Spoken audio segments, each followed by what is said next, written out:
Hi friends, good morning. ఏం చేస్తుర్రు? ఎక్కడుర్రు? ఇక పొద్దుగాలైతే మేమైతే పత్తి గింజలు పెట్టడానికి బువ్వ సర్ది కట్టుకొని శిలకలకు వచ్చినాం అనమాట. శిలకలకు రాగానే ఈడైతే మస్తు ఘనంగా గిన్నె పండ్లు అయితే చెట్టు నిండు ఉన్నాయి. ఇక చూడురి, గుత్తులకే ఉన్నాయి. ఈ గిన్నె పండ్లని అల్లనేరు పండ్లని కూడా అంటారనమాట. ఇక నేనైతే చిన్నప్పుడు గిన్నె పండ్లు అనేది, ఇక పెళ్ళి అయినాక అయితే అల్లనేరడు పండ్లు అని మాట్లాడుతున్నా. ఇక ఎక్కడ ఉంటే అక్కడ భాష నేర్చుకోవాలి, ఇక లేకపోతే బాగుండదు అనమాట.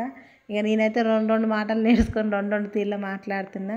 ఇక చూడు ఎంత ముద్దుగా ఉన్నాయి, అబ్బబ్బ చెట్టు నిండు ఉన్నాయి, ఎంత బాగున్నాయి. ఈడంగా ఓవలు రాకుండా వచ్చినాయి, ఈ పండ్లను చూడకుండా వచ్చినా అనిపిస్తుంది. చూడురి ఎంత ముద్దుగా ఉన్నాయి, చేతికి అందుతున్నాయి. నేనైతే ఇష్టం వచ్చినన్ని పట్టుకొని అయితే వీడియో తీసుకున్నాను అనమాట. ఇక మా అక్క అయితే తినుకుంటూ అయితే నవ్వుతూనే ఉంది. నువ్వైతే ఫోటోలే తీసుకొని నేనైతే కడుపు నిండా తింటా అని అన్నది. ఇక మామయ్యనేమో కొద్దిగా అయినాక కట్ చేస్తా, అంతసేపు ఆ పండ్లు తిని కూర్చోర్రా చెట్టు కింద అన్నాడు. ఇక మస్తు అంటే మస్తుగానే ఉన్నాయి.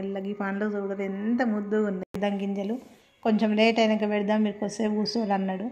సరే అని మేము ఆడ కూర్చుంటే ఇక మామయ్య వాళ్ళ అది గిన్నె పండ్ల చెట్టు అయితే మస్తు అంటే మస్తు కాయలు కాసింది. ఈ గిన్నె పండ్లని అల్లనేరడు పండ్లు కూడా అంటారు. ఈ అల్లనేరడు పండ్లు తినడం వల్ల హెల్త్కి అయితే చాలా మంచిది అనమాట. ఇక నేనైతే వాటిని చూసి మురవడం అయితే మామూలుగా చేయలే అనమాట. ఎన్నో చెట్టు కొమ్మలకు పైన ఎన్నో ఉండే పండ్లను చూసిన కానీ ఇట్లా చేతికి అందే పండ్లను అయితే నేను ఇప్పుడే చూస్తున్నా. నాకైతే మస్తు హ్యాపీగా అనిపించింది.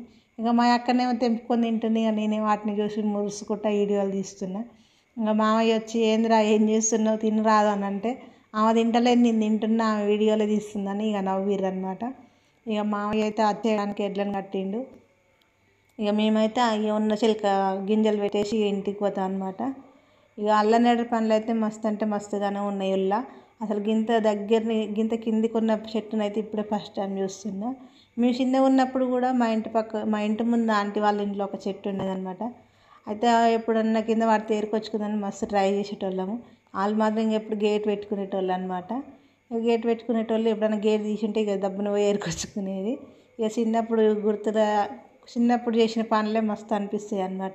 ఇక ఇప్పుడు బాగానే పనులు దొరుకుతాయి అని అంత ఇంట్రెస్ట్ ఉండదు. అందుకే అంటారు ఏ టైంలో తినేది ఆ టైంలో తినాలి, ఏ టైంలో చేసే పని ఆ టైంలో చేయాలని అంటారు.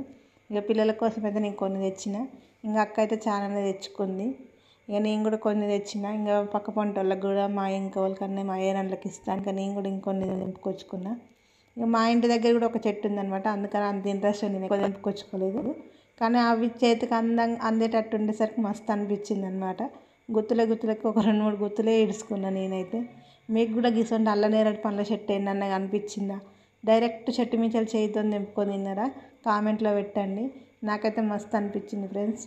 ఓకే ఫ్రెండ్స్, మీకు కూడా ఈ గిన్నె పండ్లు కావాలనుకుంటే మా ఊరికి రారి, బస్ ఎక్కి మంచిగా ఉన్నాయి తెంపిస్తాము.